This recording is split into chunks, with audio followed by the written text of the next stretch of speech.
It would be fantastic. It would really be fantastic. OL. I am so proud of you. Malcolm took her hands in his. His face-splitting grin slowly gentled. And your mom would be so proud, too. Olive looked away, blinking rapidly. She didn't want to cry, not tonight. Nothing is set in stone. I'll have to persuade him. It will involve quite a bit of politicking and going through the whole pitch me your research bit, which, as you know, is not my forte. It might still not work out. It will work out. Right. Yes. She needed to be optimistic. She nodded, attempting a smile. But even if it didn't, she would still be proud. Olive nodded again. When a single tear managed to slide down her cheek, she decided to let it be. 45 minutes later, she and Malcolm sat on their minuscule couch, arms pressed together, watching reruns of American Ninja Warrior while they ate a very undersalted veggie casserole. Chapter 4. Hypothesis. Adam Carlson and I have absolutely nothing in common, and having coffee with him will be twice as painful as a root canal. Without anesthesia. Olive arrived to the first fake dating Wednesday late and in the foulest of moods, after a morning spent growling at her cheap knockoff reagents for not dissolving, then not precipitating, then not sonicating, then not being enough for her to run her entire essay. She paused outside the coffee shop's door and took a deep breath. She needed a better lab if she wanted to produce decent science. Better equipment. Better reagents. Better bacteria cultures. Better everything. Next week, when Tom Benton arrived, she had to be on top of her game. She needed to prepare her spiel, not waste time on a coffee she didn't particularly want, with a person she most definitely didn't want to talk to, halfway through her experimental protocol. Ugh. When she stepped inside the cafe, Adam was already there, wearing a black Henley that looked like it was ideated, designed, and produced specifically with the upper half of his body in mind. Olive was momentarily bemused, not so much that his clothes fit him well, but that she'd noticed what someone was wearing to begin with. It was not like her. She'd been seeing Adam traipse around the biology building for the better part of 2 years, after all, not to mention that in the past couple of weeks they'd spoken an inordinate amount of times. They had even kissed if one counted what had happened on the night as a proper kiss. It was dizzying and a little unsettling, the realization that sank into her as they got in line to order their coffee. Adam Carlson was handsome. Adam Carlson, with his long nose and wavy hair, with his full lips and angular face that shouldn't have fit together but somehow did, was really, really, really handsome. Olive had no clue why it hadn't registered before, or why what made her realize it was him putting on a plain black shirt. She willed herself to stare ahead at the drink menu instead of his chest. In the coffee shop, there were a total of 3 biology grad students, 1 pharmacology postdoc, and 1 undergraduate research assistant eyeing them. Perfect. So, how are you? She asked because it was the thing to do. Fine. You? Fine. It occurred to Olive that maybe she hadn't thought this through as thoroughly as she should have. Because being seen together might have been their goal, but standing next to each other in silence was not going to fool anyone into thinking that they were blissfully dating. And Adam was, well, he seemed unlikely to initiate any kind of conversation. So, Olive shifted her weight to the balls of her feet a couple of times. What's your favorite color? He looked at her, confused. What? Your favorite color? My favorite color? Yep. There was a crease between his eyes. I don't know. What do you mean you don't know? They're colors. They're all the same. There must be one you like most. I don't think so. Red? I don't know. Yellow? Vomit green. His eyes narrowed. Why are you asking? Olive shrugged. It feels like something I should know. Why? Because if someone tries to figure out whether we're really dating, It might be one of the first questions they ask. Top 5 for sure. He studied her for a few seconds. Does that seem like a likely scenario to you? About as likely as me fake dating you. He nodded, as if conceding her point. Okay. Black, I guess. She snorted. Figures. What's wrong with black? He frowned. It's not even a color. It's no colors, technically. It's better than vomit green. No, it isn't. Of course it is. Yeah, well. It suits your scion of darkness personality. What is that even? Good morning. The barista smiled at them cheerfully. What will you have today? Olive smiled back, gesturing at Adam to order first. Coffee. He darted a glance at her before adding, sheepishly, black. She had to duck her head to hide her smile, but when she glanced at him again, the corner of his mouth was curved upward, which, she reluctantly admitted to herself, was not a bad look for him. She ignored it and ordered the most fatty, sugary thing on the drink menu, asking for extra whipped cream. She was wondering if she should try to make up for it by buying an apple, too, or if she should just lean into it and top it off with a cookie when Adam took a credit card out of his wallet and held it to the cashier. Oh, no. No, no, no. No. Olive put her hand in front of his and lowered her voice. You can't pay for my stuff. He blinked. I can't. That's not the kind of fake relationship we're having. He looked surprised. It isn't. Nope. She shook her head. I would never fake date a dude who thinks that he has to pay for my coffee just because he's a dude. He lifted an eyebrow. I doubt a language exists in which the thing you just ordered could be referred to as coffee. Hey. And it's not about me being a dude. The word came out a touch pained, but about you still being a grad student. And your yearly income. For a moment she hesitated, wondering if she should be offended. Was Adam being his well-known ass self? Was he patronizing her? Did he think she was poor? Then she remembered that she was, in fact, poor, and that he probably made 5 times as much as her. She shrugged, adding a chocolate chip cookie, a banana, and a pack of gum to her coffee. To his credit, Adam said nothing and paid the resulting $21.39 without batting an eye. While they were waiting for their drinks, Olive's mind began drifting off to her project and to whether she could convince Dr. Aslan to buy her better reagents soon. She looked distractedly around the coffee shop, finding that even though the research assistant, the postdoc, and one of the students were gone, 2 grads, one of whom serendipitously happened to work in On's lab, were still sitting at a table by the door, glancing toward them every few minutes. Excellent. She leaned her hip against the counter and looked up at Adam. Thank God this thing was only going to be 10 minutes a week, or she'd develop a permanent crick in her neck. Where were you born? She asked.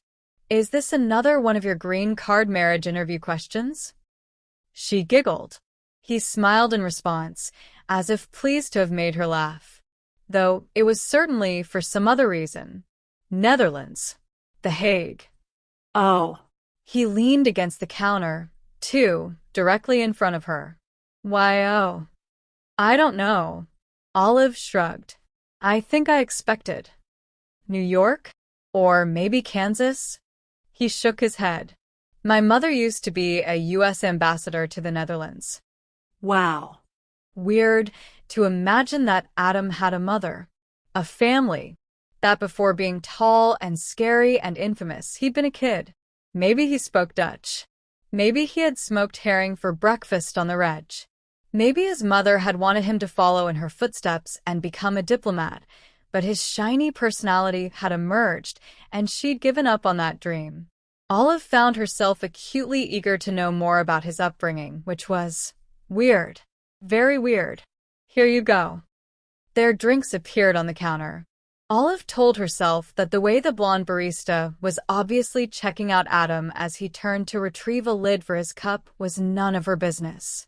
She also reminded herself that as curious as she was about his diplomat mother, how many languages he spoke, and whether he liked tulips. It was information that went well beyond their arrangement.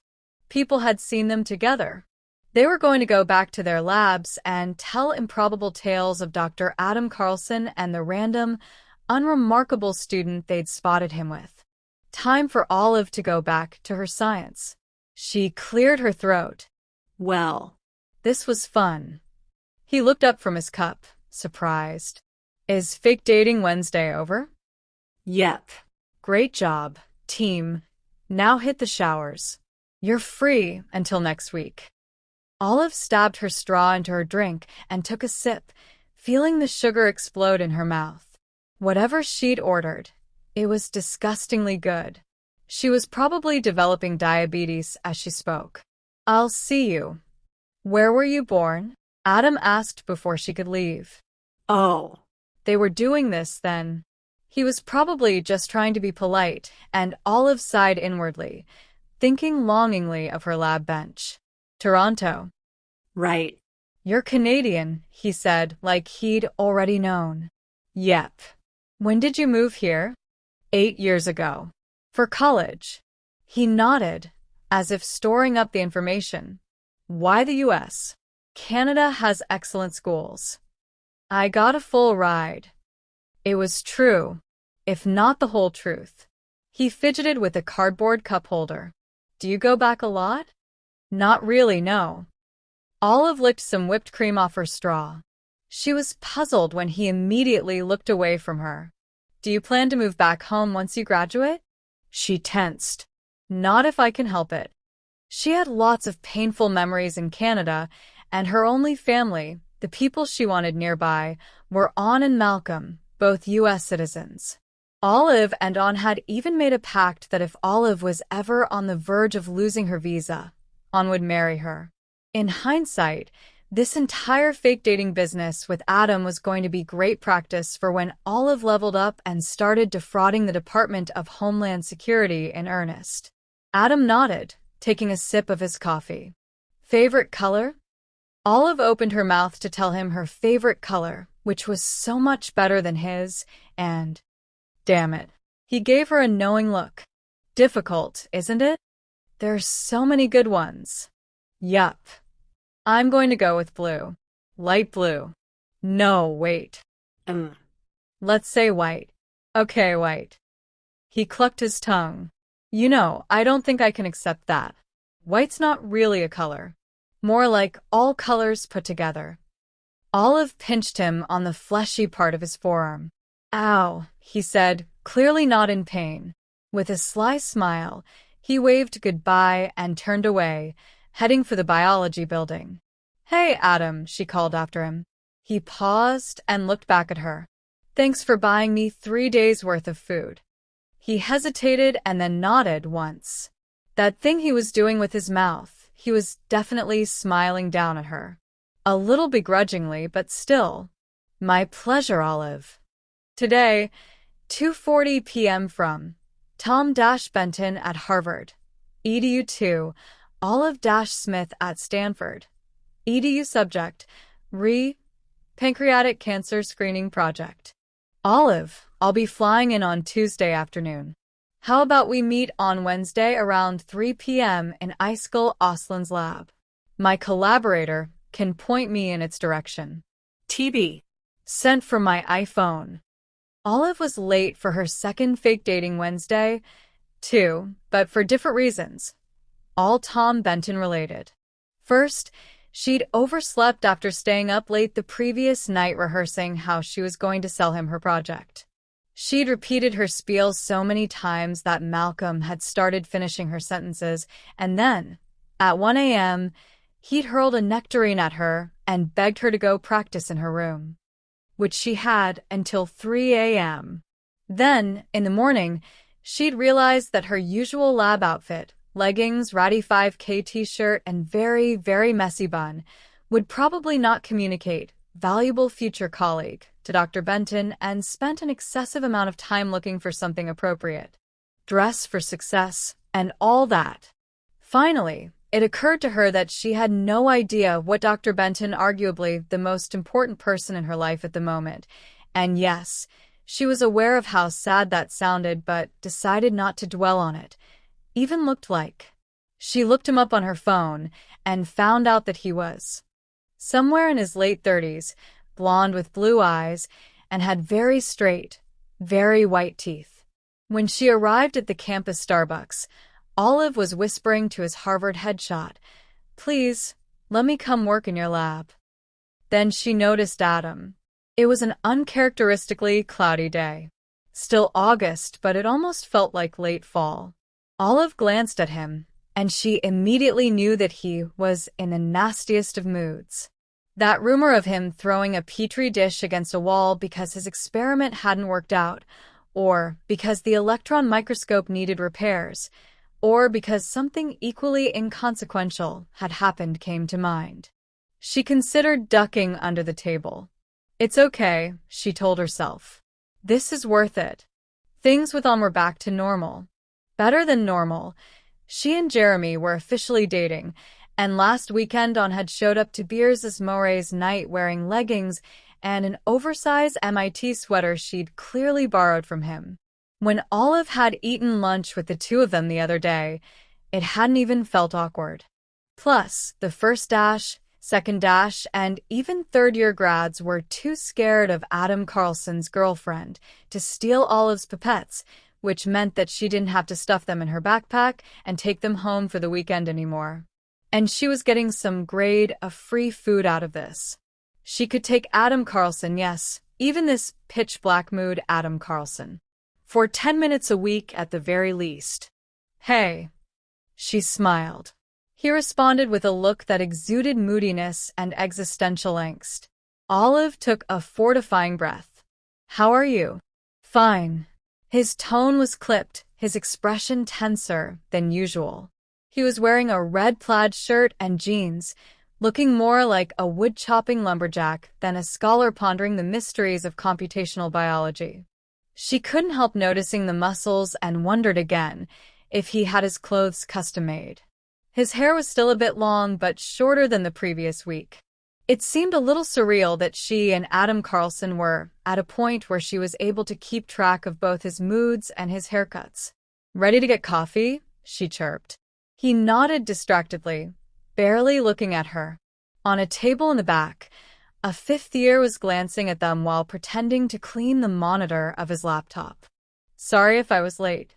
It's fine. Did you have a good week?" "Fine. Okay. Did you do anything fun last weekend?" "I worked." They got in line to order, and it was all Olive could do to stop herself from sighing. "Weather's been nice, right? Not too hot." He grunted in response. It was starting to be a bit much. There was a limit to what Olive would do for this fake dating relationship, even for a free mango frappuccino. She sighed. Is it because of the haircut? That got his attention. Adam looked down at her, a vertical line deep between his eyebrows. What? The mood. Is it because of the haircut? What mood? Olive gestured broadly toward him. This. The bad mood you're in. I'm not in a bad mood. She snorted, though that was probably not the right term for what she just did. It was too loud and derisive, more like a laugh. A snaw. What? He frowned, unappreciative of her snaw. Come on. What? You ooze moodiness. I do not. He sounded indignant, which struck her as oddly endearing. You so do. I saw that face, and I immediately knew. You did not. I did. I do. But it's fine, you're allowed to be in a bad mood. It was their turn, so she took a step forward and smiled at the cashier. Good morning. I'll have a pumpkin spice latte. And that cream cheese Danish over there. Yep, that one, thank you. And she pointed at Adam with her thumb. He'll have chamomile tea. No sugar, she added cheerfully.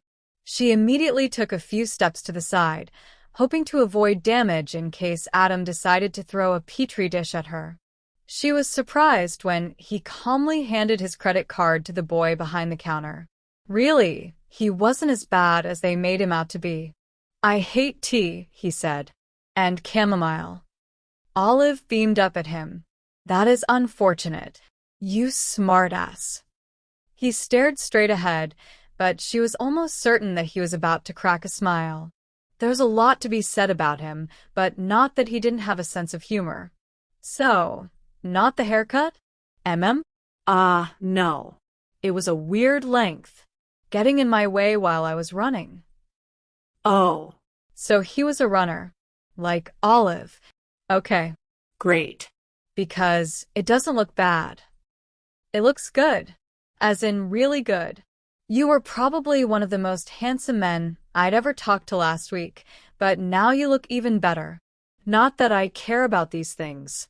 I don't care at all. I rarely notice guys, and I'm not sure why I'm noticing you, or your hair, or your clothes, or how tall and broad you are. I really don't get it. I never care. Usually. Ugh. He seemed flustered for a second, his lips moving without making a sound as he looked for an appropriate response. Then, out of the blue, he said, I talked with the department chair this morning. He's still refusing to release my research funds. Oh. She cocked her head. I thought they weren't due to decide until the end of September. They aren't. This was an informal meeting, but the topic came up. He said that he's still monitoring the situation. I see. She waited for him to continue. When it became clear that he wouldn't, she asked, monitoring, how? Unclear. He was clenching his jaw. I'm sorry. She felt for him. She really did. If there was something she could empathize with, it was scientific studies coming to an abrupt halt because of a lack of resources. Does that mean that you can't continue your research? I have other grants. So, the problem is that you cannot start new studies? I can. I had to rearrange different pots, but I should be able to afford to start new lines of research, too. Ah, I see. She cleared her throat. So, let me recap. It sounds like Stanford froze your funds based on rumors, which I agree is a crappy move. But it also sounds like for now you can afford to do what you were planning, so it's not the end of the world. Adam gave her an affronted glare, suddenly looking even more cross. Oh, boy. Don't get me wrong. I understand the principle of the matter, and I'd be mad, too. But you have how many other grants? Actually, don't answer that. I'm not sure I want to know. He probably had 15. He also had tenure and dozens of publications, and there were all those honors listed on his website. Not to mention that she'd read on his CV that he had 1 patent. Olive, on the other hand, had cheap knockoff reagents and old pipettes that regularly got stolen. She tried not to dwell on how much further ahead than her he was in his career, but it was unforgettable how good he was at what he did. How annoyingly good. My point is, this is not an insurmountable problem, and we're actively working on it. We're in this together, showing people that you're going to stay here forever because of your amazing girlfriend. Olive pointed to herself with a flourish, and his glare followed her hand. Clearly, he was not a fan of rationalizing and working through his emotions. Or, you could stay mad, and we could go to your lab and throw test tubes full of toxic reagents at each other until the pain of third-degree burns overrides your shitty mood? Sounds like fun, no? He looked away and rolled his eyes, but she could see it in the curve of his cheeks that he was amused. Likely against his will. You are such a smartass. Maybe, but I'm not the one who grunted when I asked how your week was. I did not grunt. And you ordered me chamomile tea. She smiled. You're welcome. They were quiet for a few moments as she chewed through the first bite of her Danish. Once she'd swallowed, she said, I'm sorry about your funds.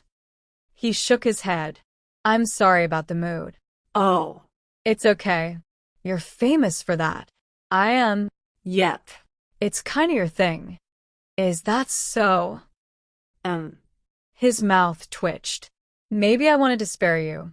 Olive smiled because it was actually a nice thing to say. And he was not a nice person, but he was very kind to her most of the time, if not always. He was almost smiling back, staring down at her in a way that she couldn't quite interpret, but that made her think weird thoughts, until the barista deposited their drinks on the counter. He suddenly looked like he was about to retch. "Adam, are you okay?" He stared at her cup and took a step back. The smell of that thing. Olive inhaled deeply. Heaven. You hate pumpkin spice latte? He wrinkled his nose, moving even farther away. Gross. How can you hate it? It's the best thing your country has produced in the past century. Please stand back. The stench. Hey, If I have to choose between you and pumpkin spice latte, maybe we should rethink our arrangement. He eyed her cup like it contained radioactive waste. Maybe we should. He held the door open for her as they exited the coffee shop, taking care not to come too close to her drink. Outside it was starting to drizzle. Students were hastily packing up their laptops and notebooks from the patio tables to head to class or move to the library. Olive had been in love with the rain since as far back as she could remember. She inhaled deeply and filled her lungs with petrichor, stopping with Adam under the canopy. He took a sip of his chamomile tea, and it made her smile. "Hey," she said, "I have an idea. Are you going to the fall biosciences picnic?" He nodded. "I have to. I'm on the biology department's social and networking committee." She laughed out loud. "No way." "Yep." "Did you actually sign up for it?" "It's service. I was forced to rotate into the position." ah, "That sounds fun." She winced sympathetically, almost laughing again at his appalled expression. "Well, I'm going too. Dr. Aslan makes us all go, says it promotes bonding among lab mates. Do you make your grads go?" no. "I have other, more productive ways of making my grads miserable." She chuckled. He was funny in that weird, dark way of his. "I bet you do. Well, here's my idea. We should hang when we're there. In front of the department chair, since he's monitoring. I'll bat my eyelashes at you. He'll see that we're basically one step away from marriage. Then he'll make a quick phone call, and a truck will drive up and unload your research funds in cash right there in front of." "Hey, man." A blond man approached Adam. Olive fell silent as Adam turned to smile at him and exchanged a handshake, a close bros handshake. She blinked, wondering if she was seeing things, and took a sip of her latte. "I thought you'd sleep in," Adam was saying. "The time difference screwed me up. I figured I might as well come to campus and get to work. Something to eat, too. You have no food, man. There are apples in the kitchen." Right. "No food." Olive took a step back, ready to excuse herself, when the blond man turned his attention to her. He looked eerily familiar, even though she was certain she had never met him before. "And who's this?" he asked curiously. His eyes were a very piercing blue. "This is Olive," Adam said. There was a beat after her name, in which he should have probably specified how he knew Olive. He did not, and she really couldn't blame him for not wanting to feed their fake dating crap to someone who was clearly a good friend. She just kept her smile in place and let Adam continue. "Olive, this is my collaborator." "Dude." The man pretended to bristle. "Introduce me as your friend." Adam rolled his eyes, clearly amused. "Olive, this is my friend and collaborator, Dr. Tom Benton." Chapter 5. Hypothesis. The more I need my brain to be on top of its game, the higher the probability that it will freeze on me. Wait a minute. Dr. Benton tilted his head. His smile was still in place, but his gaze became a little sharper, his focus on Olive less superficial. "Do you happen to be—" Olive froze. Her mind was never calm or orderly, more like a garbled mess of thoughts, really. And yet, standing there in front of Tom Benton. The inside of her head went uncharacteristically quiet, and several considerations stacked themselves neatly into place. The first was that she was comically luckless. The chances that the person she depended on to finish her beloved research project would be acquainted, no, friends with the person she depended on to ensure her beloved aunt's romantic happiness were laughably low. And yet, then again, Olive's special brand of luck was no news, so she moved on to the next consideration. She needed to admit who she was to Tom Benton. They were scheduled to meet at 3 p.m., and pretending not to recognize him now would mean the kiss of death to her plans to infiltrate herself into his lab. Academics had huge egos, after all. Last consideration, if she phrased this right, she could probably avoid Dr. Benton hearing about the whole fake dating mess. Adam hadn't mentioned it, which probably meant that he wasn't planning to. Olive just needed to follow his lead. Yes. Excellent plan. She had this in the bag. Olive smiled, held on to her pumpkin spice latte, and answered, "Yes, I'm Olive Smith, the girlfriend I've heard so much about." Shit. Shit, shit, shit. She swallowed.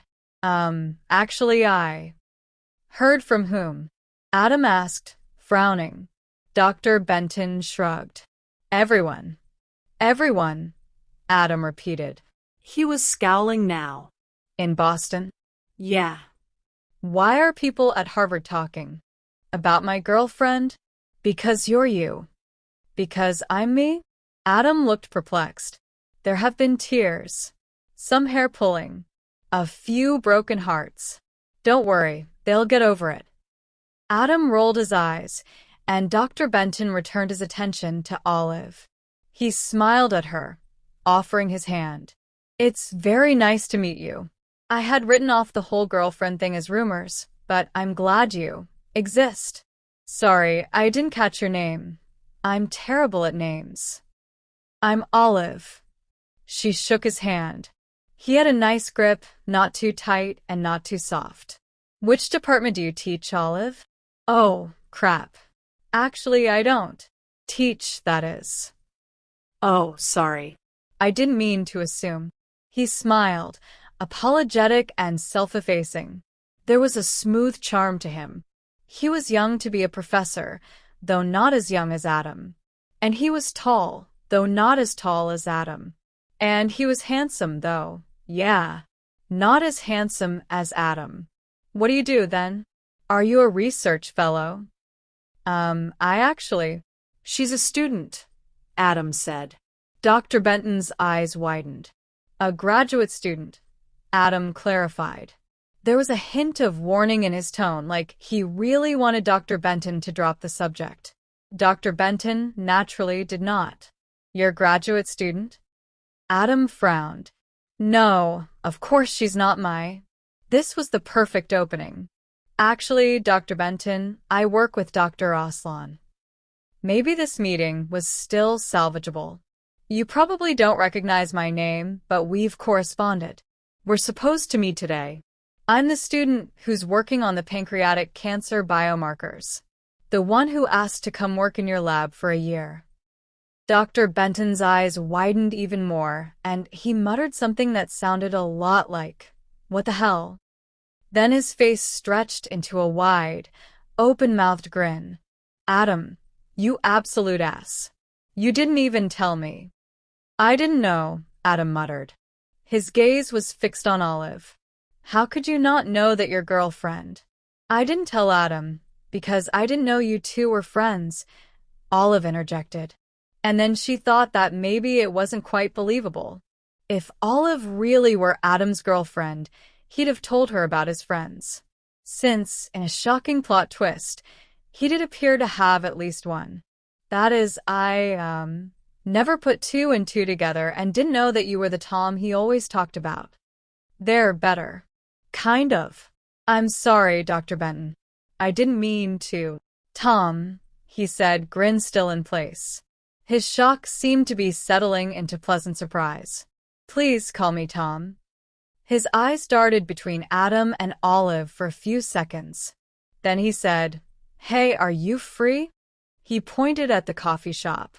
"Why don't we go inside and chat about your project now? No point in waiting until this afternoon." She took a sip of her latte to temporize. Was she free? Technically, yes.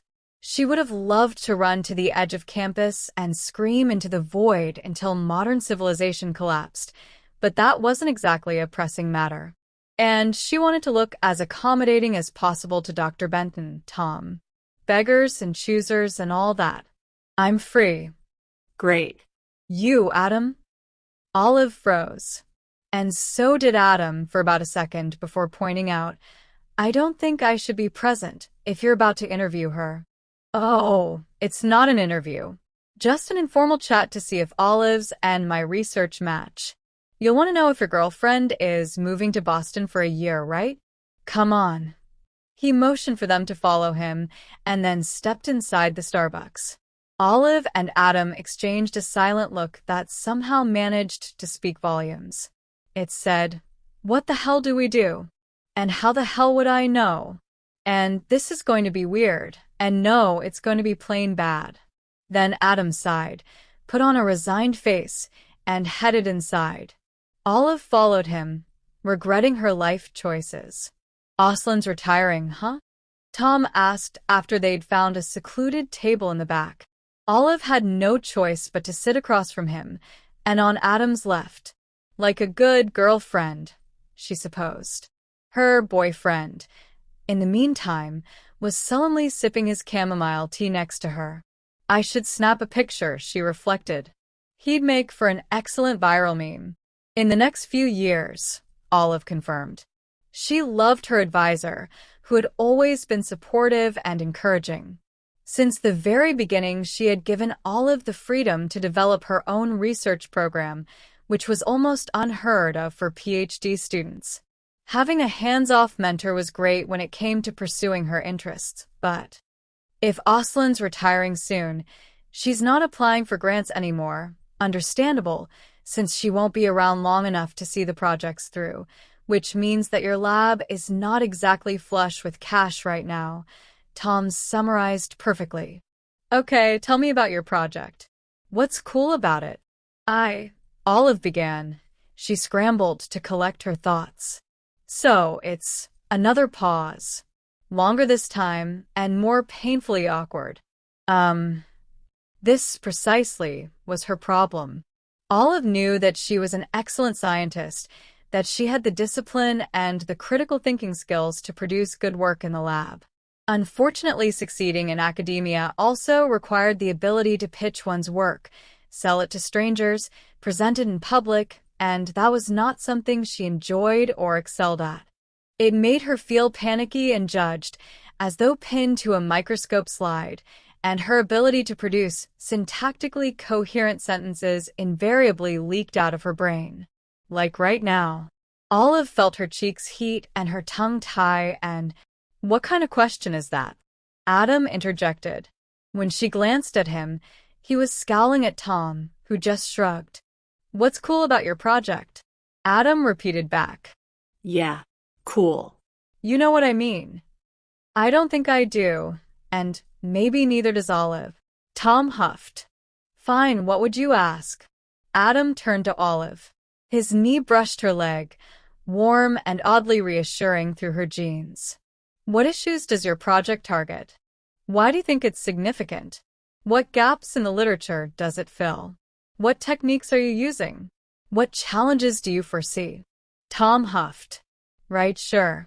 Consider all those long, boring questions asked, Olive." She glanced at Adam, finding that he was studying her with a calm, encouraging expression. The way he'd formulated the questions helped her reorganize her thoughts, and realizing that she had answers for each one melted most of her panic. It probably hadn't been intentional on Adam's part, but he'd done her a solid. Olive was reminded of that guy from the bathroom from years ago. "I have no idea if you're good enough," he told her.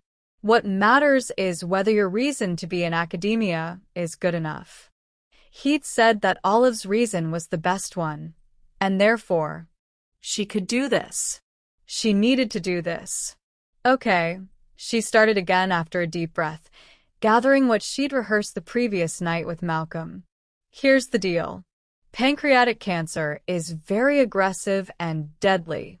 It has very poor prognosis, with only 1 out of 4 people alive a year after diagnosis. Her voice, she thought, sounded less breathy and more self-assured. Good. The problem is that it's so hard to detect. We are only able to diagnose it very late in the game. At that point, the cancer has already spread so widely, most treatments can't do much to counteract it. But if diagnosis were faster, people could get treatment sooner and have a higher chance of survival, Tom said, nodding a bit impatiently. Yep, I'm well aware. We already have some screening tools, though, like imaging. She wasn't surprised he brought it up, since imaging was what Tom's lab focused on. Yes, but that's expensive, time-consuming, and often not useful because of the pancreas's position. But she took another deep breath. I think I have found a set of biomarkers. Not from tissue biopsy, blood biomarkers. Non-invasive, easy to obtain. Cheap.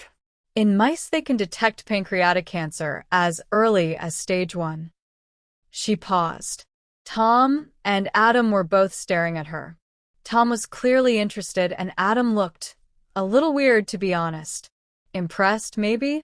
Nah, impossible. Okay. This sounds promising.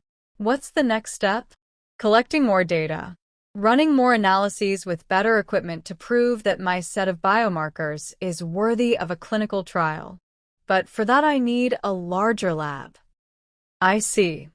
He nodded with a thoughtful expression and then leaned back in his chair. Why pancreatic cancer? It's one of the most lethal, and we know so little about how. No, Tom interrupted. Most third-year PhD students are too busy infighting over the centrifuge to come up with their own line of research. There must be a reason you're so motivated. Did someone close to you have cancer? Olive swallowed before reluctantly answering. Yes. Who? Tom, Adam said, a trace of warning in his voice. His knee was still against her thigh, still warm, and yet Olive felt her blood turn cold. She really didn't want to say it, and yet she couldn't ignore the question. She needed Tom's help. My mother. Okay. It was out there now. She'd said it, and she could go back to trying not to think about it. Did she die? A beat. Olive hesitated and then nodded silently, not looking at either of the men at the table. She knew Tom wasn't trying to be mean. People were curious, after all. But it wasn't something Olive wanted to discuss. She barely ever talked about it, even with Ann and Malcolm, and she had carefully avoided writing about her experience in her grad school applications, even when everyone had told her it would give her a leg up. She just couldn't. How old were you? Tom, Adam interrupted, tone sharp. He set his tea down with more force than necessary. Stop harassing my girlfriend. It was less of a warning and more of a threat. Right. Yes. I'm an insensitive ass. Tom smiled, apologetic. Olive noticed that he was looking at her shoulder. When she followed his gaze, she realized that Adam had placed his arm on the back of her chair. He wasn't touching her, but there was something protective about his position. He seemed to generate large amounts of heat, which was not at all unwelcome. It helped melt the yucky feeling the conversation with Tom had left behind. Then again, so is your boyfriend. Tom winked at her. Okay, Olive. Tell you what. Tom leaned forward, elbows on the table. I've read your paper and the abstract you submitted to the SBD conference. Are you still planning to go? If it's accepted. I'm sure it will be. It's excellent work. But it sounds like your project has progressed since you submitted that, and I need to know more about it. If I decide that you can work in my lab next year, I'll cover you completely, salary, supplies, equipment, whatever you need. But I need to know where you're at to make sure that you're worth investing in. Olive felt her heart racing. This sounded promising. Very promising. Here's the deal. I'm going to give you 2 weeks to write up a report on everything you've been doing so far, protocols, findings, challenges. In 2 weeks, send me the report and I'll make a decision based on it. Does that sound feasible? She grinned, nodding enthusiastically. Yes, she could absolutely do that. She'd need to pull the intro from one of her papers, the methods from her lab protocols, the preliminary data from that grant she'd applied for, and not one. And she'd have to rerun some of her analyses, just to make sure that the report was absolutely flawless for Tom. It would be lots of work and little time, but who needed sleep? Or bathroom breaks? Great.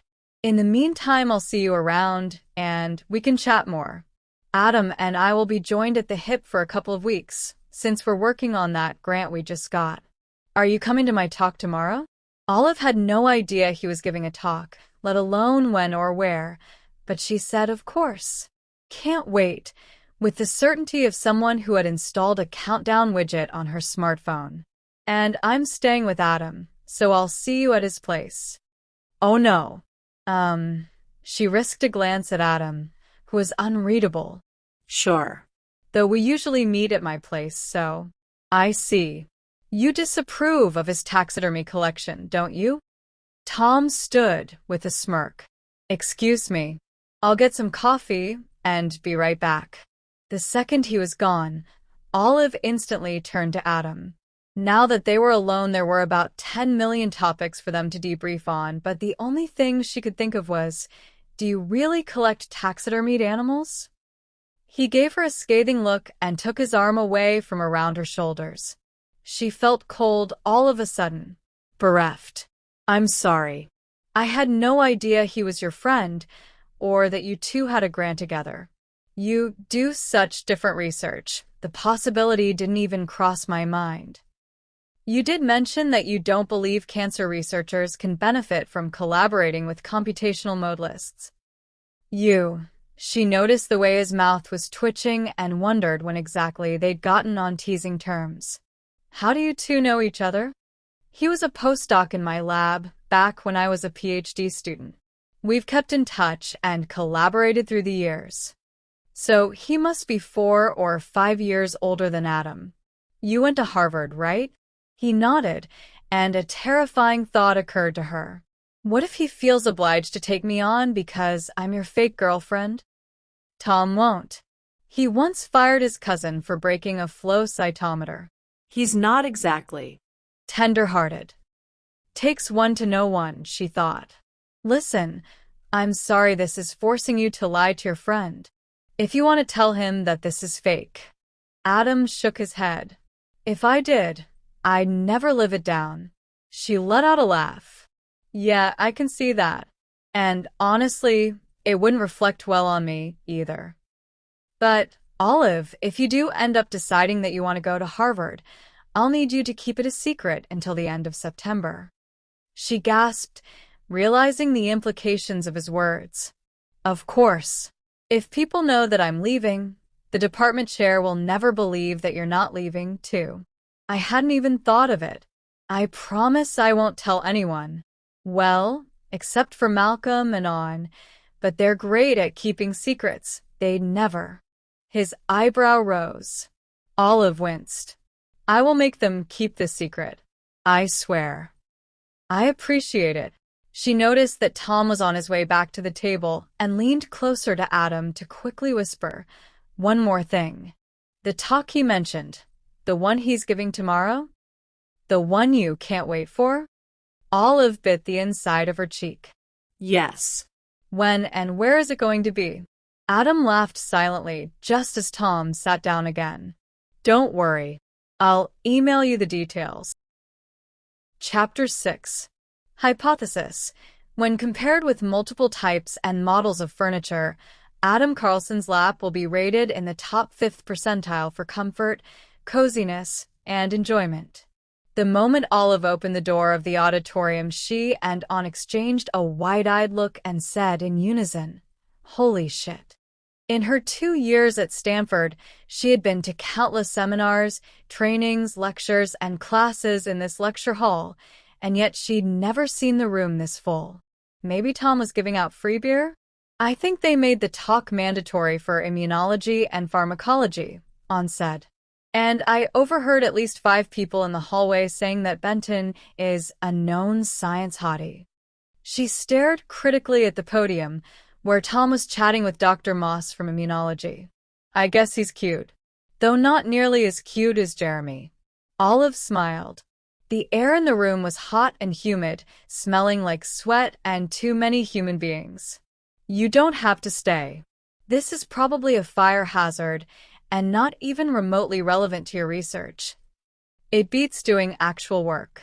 She grabbed Olive's wrist, pulling her through the throng of grads and postdocs crowding the entrance and down the stairs on the side. They were just as packed. And if this guy is going to take you away from me and to Boston for an entire year, I want to make sure that he deserves you. She winked. Consider my presence the equivalent of a father cleaning his rifle in front of his daughter's boyfriend before prom. Ah, Daddy. There was nowhere to sit, of course, not even on the floor or on the steps. Olive spotted Adam in an aisle seat a few meters away. He was back to his usual black Henley and deep in conversation with Holden Rodriguez. When Adam's eyes met Olive's, she grinned and waved at him. For some yet unknown reason that likely had to do with the fact that they were sharing this huge, ridiculous, unlikely secret, Adam now felt like a friendly face. He didn't wave back, but his gaze seemed softer and warmer, and his mouth curved into that tilt that she'd learned to recognize as his version of a smile. I can't believe they didn't switch the talk to one of the bigger auditoriums. There is not nearly enough space for, oh no. No. Olive followed On's gaze and saw at least 20 new people arrive. The crowd immediately started pushing Olive toward the front of the room. On yelped when a first year from neuroscience who weighed about 4 times as much as she did stepped on her toe. This is ridiculous. I know. I can't believe more people are. Olive's hip bumped against someone. She turned to apologize, and it was Adam. Or Adam's shoulder. He was still chatting with Dr. Rodriguez, who wore a displeased expression and was muttering, "Why are we even here?" "Because he's a friend," Adam said. "Not my friend." Adam sighed and turned to look at Olive. "Hey, sorry." She gestured in the direction of the entrance. A bunch of new people just came in, and apparently the space in this room is finite. I think it's a law of physics or something. It's okay. I'd take a step back, but... On the podium, Dr. Moss took the mic and began introducing Tom. "Here," Adam told Olive, making to stand from his chair. "Take my seat." Oh, it was nice of him to offer.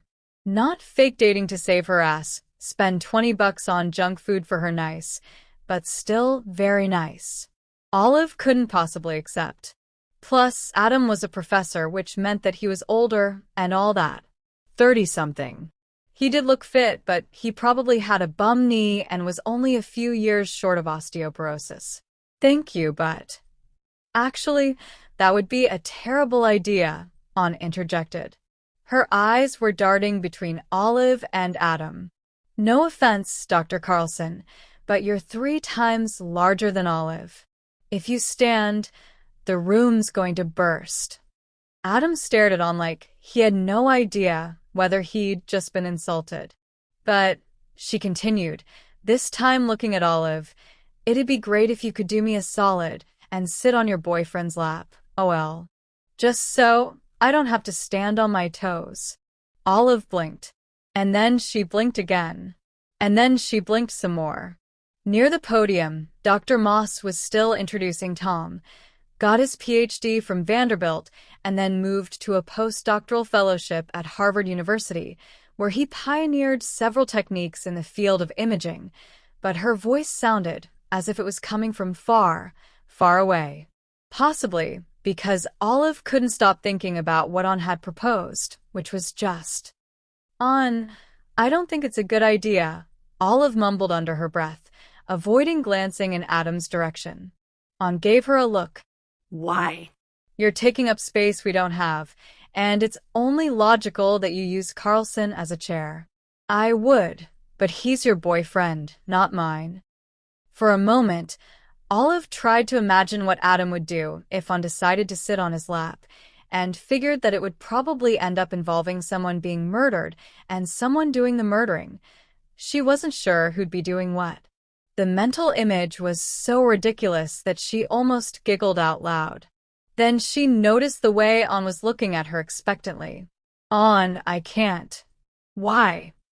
Because. This is a scientific talk. PSH, remember last year, when Jess and Alex made out for half of that CRISPR lecture? I do, and it was weird. Nah, it wasn't.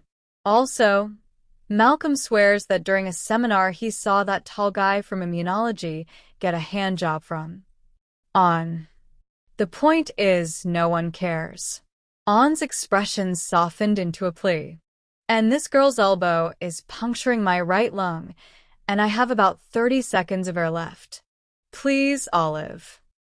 Olive turned to face Adam, who was, very unsurprisingly, looking up at her with that non-expression of his, the one that Olive couldn't quite decipher, except that his jaw was working, and she wondered if maybe this was it. The last straw, the moment he backed out of their arrangement.